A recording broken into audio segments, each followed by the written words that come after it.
Les gens, ils ont l'habitude de dire, d'accord, je travaille avec quelqu'un de loyal. Mais c'est loin d'être pour moi la première qualité nécessaire dans le business. Si tu as quelqu'un de loyal qui n'a pas les compétences, ça sert à rien. En fait, il faut que tu aies un juste milieu. Et la loyauté dans le business, c'est très difficile de trouver. Tu sais, il y a une phrase, je vous disais hier, chacun pense à son intérêt. Ouais. Quand tu as quelqu'un en face de toi dans le business et que tu es chef d'entreprise, dis-toi que le mec, il se dit dans sa tête, qu'est-ce qu'il y a à gagner pour moi?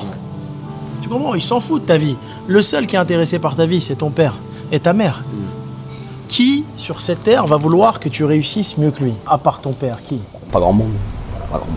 À partir du moment où tu sais ça, tu sais tout. Après, la loyauté, le problème, c'est que ça se teste. Tu peux pas le savoir avant.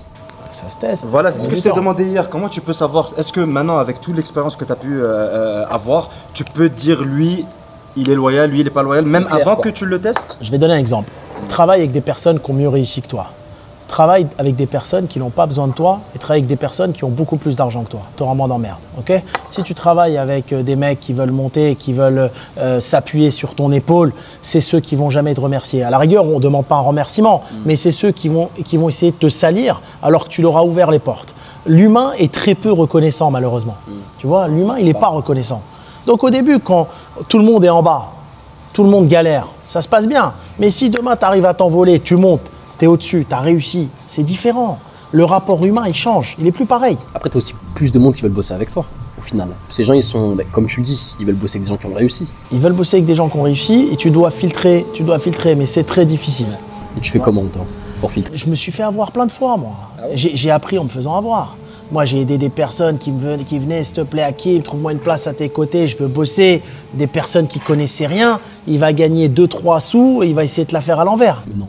Bien sûr. Mais est-ce que c'est parce que tu as eu quelques mauvaises expériences? Parce que tu peux pas généraliser. Pour moi, quelqu'un qui va m'aider, genre là, Yanis par exemple, il fait mieux que moi dans le business. Ouais. Ça veut pas dire que si demain il va m'aider, forcément je veux pas être reconnaissant. T'as quel âge, Yanis? J'ai 22.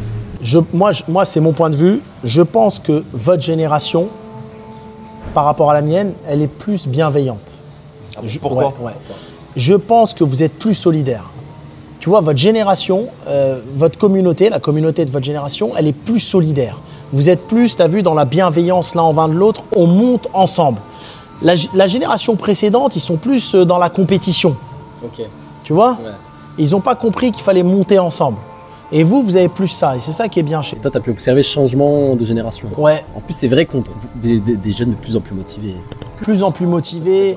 Ouais, j'en ai vu. Mais est-ce que tu penses que c'est parce qu'il y a des gens comme toi sur les réseaux qui passent et qui motivent les jeunes que les jeunes ils sont actuellement plus motivés? Parce que je pense à ton âge, tu n'avais pas des Hakim Benotman qui parlaient, donnaient des conseils. Je vais vous donner 3-4 exemples parmi 1000, si tu veux comprendre c'est quoi la loyauté dans le business.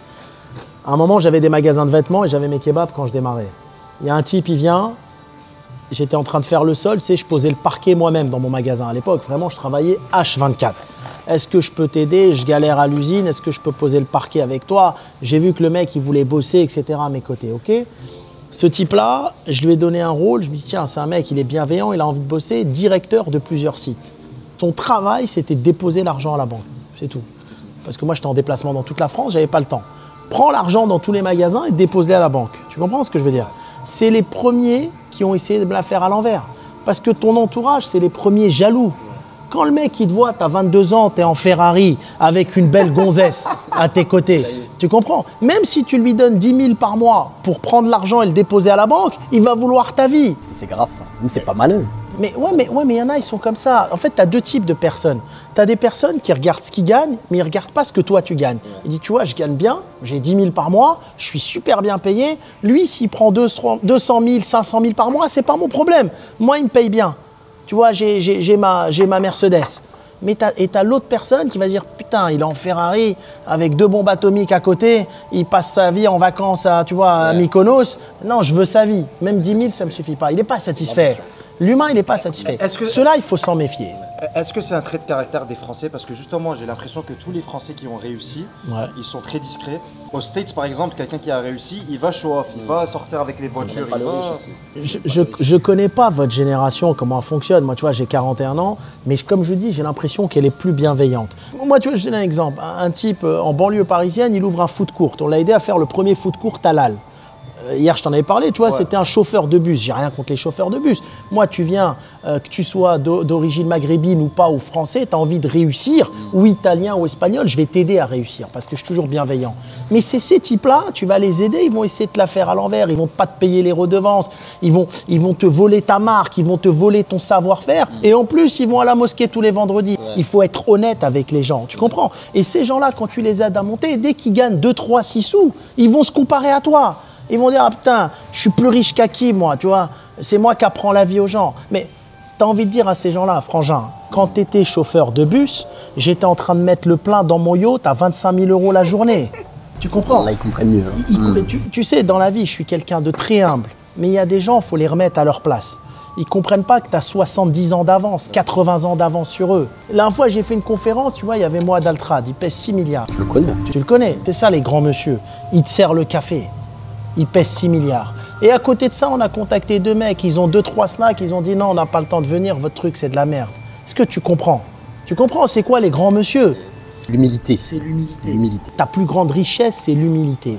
Et t'as des mecs, surtout de notre communauté, tu les aides à grandir. Tu les Ils aides. se prennent pour je sais pas qui. Ils se prennent pour je sais pas qui. Moi, dans ma propre famille, j'ai un cousin, il a fait un contrat, il a gagné 60 000 €. Il m'appelle, il me dit, ah, j'ai plus le temps de parler à personne. Je dis quoi? Mais t'as gagné ce qu'on gaspille en 2 jours. Qu'est-ce que tu racontes? T'as des mecs, c'est des fous. Méfiez-vous des gens qui n'ont jamais goûté à l'argent et qui n'ont pas d'éducation et qui n'ont pas de principe.